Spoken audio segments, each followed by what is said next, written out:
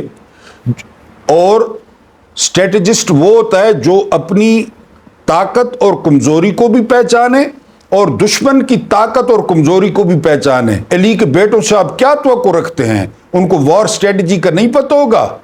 وہ جب اپنے خیموں کی طرف دیکھتے ہوں گے اور جب سامنے دیکھتے ہوں گے عمر بن سعد، شمر الجوشن اور دوسرے وہ جو ہے نا ہرملہ، ایک سے بڑھ کے ایک مشکوک باپ کا جو ہے نا وہ لیڈر کھڑا تھا، تو آپ کو کیا خیال ہے آپ کا؟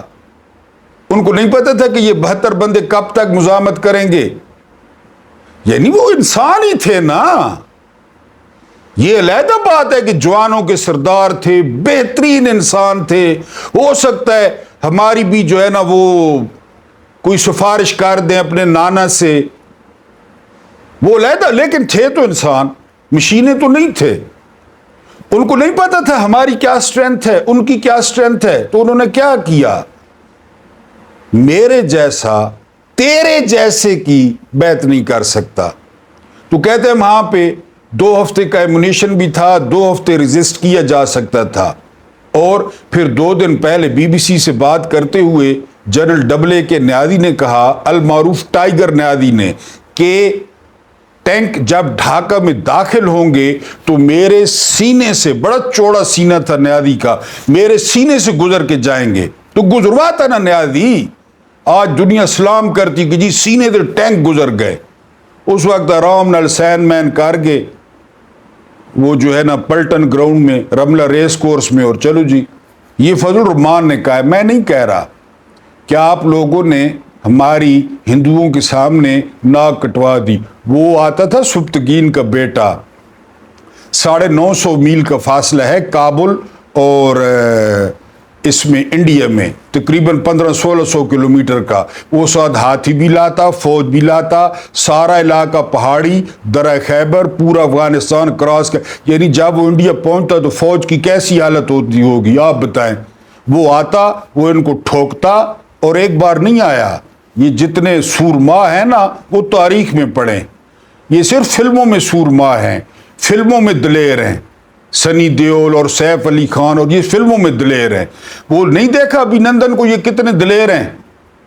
لیکن آگے کوئی ہو نہ آگے، پاکستان ریٹیلیٹ کرنے کا سوچے گا نہیں، پاکستان ریٹیلیٹ کرے گا، یہ کلندر نے کہا تھا، اور اگلے دن ریٹیلیٹ ہوا اور اس کو مونچھوں سے پکڑ کے لایا گیا۔ یہ کس کھیت کی مولیاں مسلمانوں کے سامنے؟ وہ آتا، 1400 کلومیٹر تھے، ان کو ٹھوکتا، اور کتنی دفعہ آیا؟ 1 دفعہ نہیں، 2 دفعہ نہیں، 3 دفعہ نہیں، 10 دفعہ نہیں، 17 دفعہ، 17 دفعہ محمود آیا، 17 دفعہ۔ اسے کوئی لٹیرا کہے، ڈاکو کہے، لیڈر کہے، وہ علیحدہ ٹاپک ہے، وہ علیحدہ ٹاپک ہے، لیکن 17 دفعہ ان کو تو ٹھوکا نا۔ اور جس گجرات میں مودی نے مسلمانوں کے خون کی ہولی کھیلی، اسی گجرات میں سب سے بڑے مندر کے پڑخچے اڑا دیے سومناتھ کے محمود نے۔ اس وقت کعبہ کے 4 دروازے ہوتے تھے. یہ بات بھی آپ کی معلومات میں اضافہ کرتے چلوں, 4 دروازے ہوتے تھے حرم کے. ہر دروازے کے باہر نیچے کھدوا کے اور اس کے نیچے وہ سومنات کا جو مندر تھا نا, اس کے بڑے بڑے ٹکڑے جو ہے نا وہ گڑوائے تھے محمود نے, کہ جب ہر کوئی حرم میں داخل ہو تو اس کے اوپر سے, ان کے اوپر سے ہو کر داخل ہو اندر. سومنات کے مندر کے ٹکڑے اس نے دروازوں پہ گڑوا دیے. یہ ہمیں آنکھیں دکھائیں, رافیل نہیں, جو مرضی ہے لے آئے, جو مرضی ہے لے آئے.